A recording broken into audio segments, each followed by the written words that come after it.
Late Night with the Devil, un film original, mais malheureusement j'ai deviné la fin. You get out there, Mr. Midnight, and you knock him dead. Bonjour les amis, bienvenue sur la chaîne, je suis ravi de vous retrouver aujourd'hui pour parler d'un film, Late Night at the Devil. Alors un film que vous trouvez facilement sur le net, vous recherchez sur Google, en VO sous-titré français. Il va peut-être sortir en France, pour l'instant c'est pas annoncé, je sais pas. Mais vous pouvez le trouver assez facilement. Alors moi j'ai pu me le faire du coup dans ma salle de cinéma, avec une ambiance sonore au top, ambiance tamisée, vraiment c'était cool. Petit film d'horreur, entre guillemets, hein, c'est pas vraiment horrifique je trouve. Réalisé par les frères Kearns et campé dans le rôle principal par David Dastmalchian.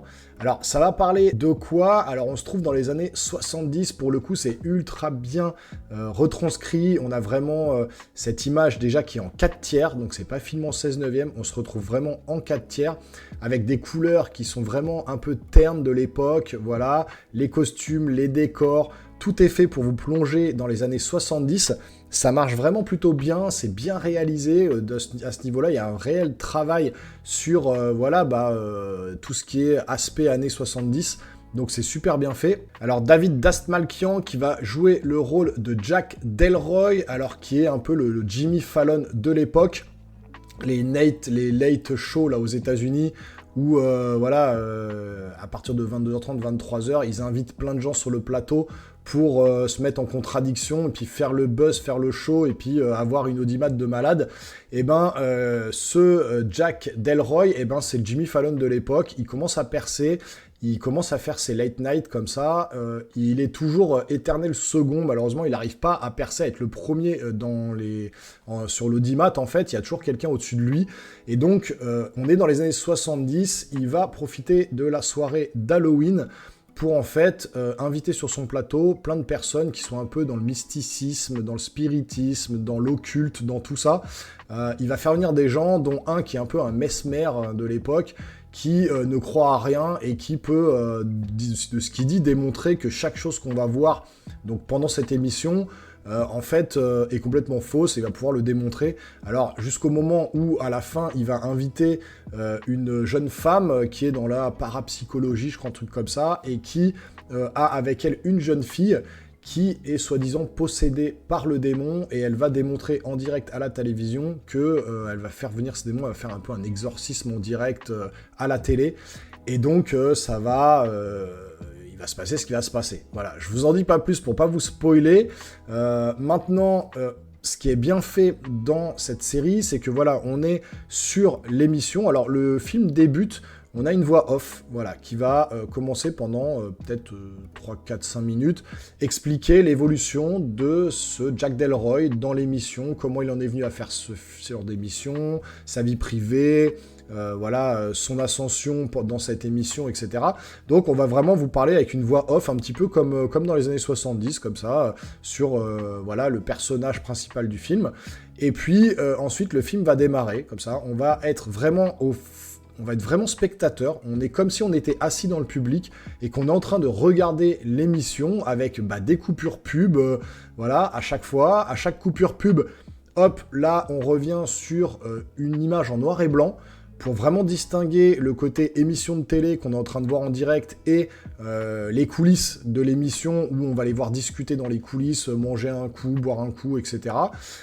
Et en fait, on vous explique au début du film que les images qu'on va voir à l'écran, ce sont des images qui ont choqué l'Amérique et qui ont été retrouvées dans les bandes.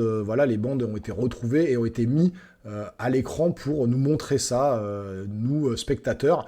Alors, c'est plutôt pas mal foutu, l'espèce de fan footage, ce qu'ils appellent ça. Hein.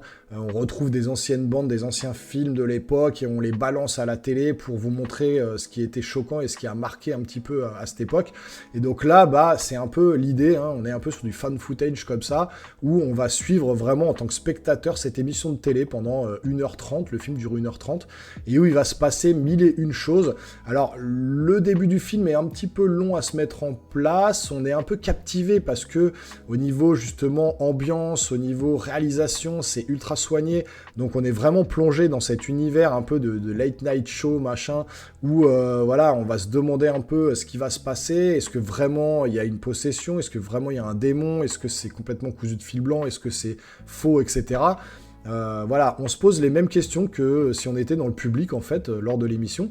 Et donc, on va suivre cette émission petit à petit. C'est vraiment bien fait. Malheureusement, comme je vous dis, il y a un peu de longueur sur le milieu du film. Et moi, malheureusement, à la fin, j'avais deviné la fin du film, j'avais compris ce qui allait se passer, notamment à la toute fin du film, quand il y a la scène un petit peu dénouement qui va se produire sous nos yeux. J'ai tout de suite compris ce qui allait se passer, ce que le personnage principal allait faire. Donc du coup, ça m'a un peu sorti du film à ce moment-là. Je me suis dit, ah ouais, dommage, parce que voilà, il y avait plein de bonnes idées au départ, mais la fin est trop convenue, je trouve. J'ai vraiment compris... voilà, même certains passages du film, je me suis dit, ah ouais, mais ça, est-ce que ce serait pas ça qui se passe en ce moment dans l'émission? Enfin voilà, je ne veux pas vous spoiler, donc je reste un peu nuancé dans mes propos, mais voilà, je reste un peu évasif. Mais voilà, c'est juste pour pas vous spoiler le film. Mais en tout cas, j'avais compris plus ou moins ce qui allait se passer. Donc c'est un petit peu dommage, j'ai entendu à droite à gauche sur le net, c'est un film génial, on n'a jamais vu ça, c'est de la bombe atomique, j'ai rarement vu un film de ce niveau. Bon, doucement, faut se calmer un petit peu, encore une fois. Il y a toujours du bon et du mauvais sur Internet. Hein. Je ne dis pas que j'ai la science infuse et que je peux et que ce que je dis va être une vérité, mais en tout cas, moi, je trouve que c'est pas non plus le film de l'année, le film exceptionnel, le film qui explose tout. Voilà, ça reste un bon film à voir qui est très original pour le coup, hein, vraiment qui sort un petit peu des sentiers battus comme ça, qu'on n'a pas l'habitude de voir, mais sur le fond du film, sur la forme c'est original, sur le fond c'est assez convenu, on a déjà vu ça ailleurs, voilà le projet Blair Witch, des films comme ça, où voilà on va suivre, vraiment on retrouve des images de choses horribles qui se sont passées qu'on va mettre à l'écran, bon c'est des trucs qu'on a déjà vus, et là je vous dis vraiment la fin, on la devine facilement si jamais... vous êtes assidu en termes de cinéma et que vous avez vu beaucoup de films d'horreur, beaucoup de fan footage, beaucoup de films comme ça, un peu horrifiques, un peu de possession, et ben vous comprenez plus ou moins à la fin ce qui se passe, et moi, ça a été mon cas, donc ça a été un petit peu dommage. Maintenant, ça reste un bon film à voir, tranquillement dans son salon, posé dans son canapé, ou dans sa salle de cinéma, si vous avez la chance d'en avoir une comme moi. Alors, en tout cas, voilà, dites-moi dans les commentaires ce que vous avez pensé de ce film, si vous l'avez vu. Si vous ne l'avez pas vu, vous pouvez le trouver facilement. Et puis, vous revenez ensuite me dire ce que vous en avez pensé. Si la vidéo vous a plu, si la chaîne vous plaît, n'hésitez pas également à vous abonner à la chaîne, activer la petite cloche et lâcher le pouce d'usage. Voilà, c'est mieux, ça fait plaisir. Et nous, les geeks, on se revoit très rapidement sur une prochaine vidéo. Portez-vous bien surtout. Ciao, ciao.